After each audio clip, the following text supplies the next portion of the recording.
What's going on here is, if you're back here and you want to push this hand to the mat for Kimura, you can't grab the arm or think you're going to grab the arm here and get that out there. You've got to get down in front of his hand and work.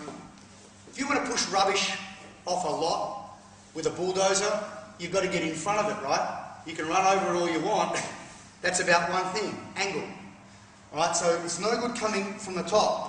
I'm fighting here, I'm going to get in front of that hand and now it's going to go out. He's putting his hand down in here, getting in front of the fingers and push it out. Once I get there, then all of my weight, toes off the floor, every bit of my weight on there. He tries to move it, that's when it comes in, and then push off.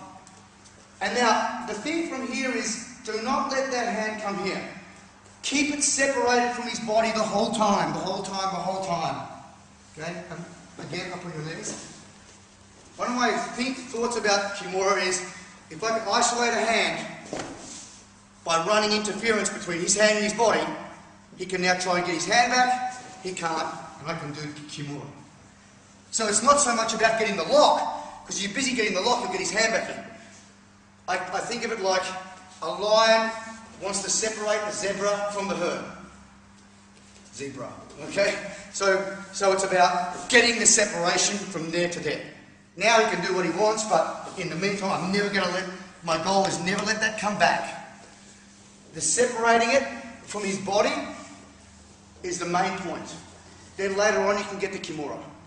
If you think about getting the whole lock Kimura, he's going to get it back in. So separate it. If you find his arm away from his body, my number one goal is keep it away, get in between it with my body, my head, my knees, whatever I can, so it's all by its lonesome, and then you'll get the Kimura easily.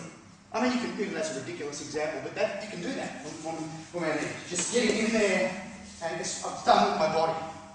Even from the guard, you're here, and instead of going for the Kimura like the classical way like this, just get your body in there. Reach with this arm in first, and pull this down. And then he's trying to get his hand back, and then later on you can get all the rest of it. But I'm not letting that hand come anywhere back in. See what I'm saying? So that's the idea, all right? So once again, down in the guard there.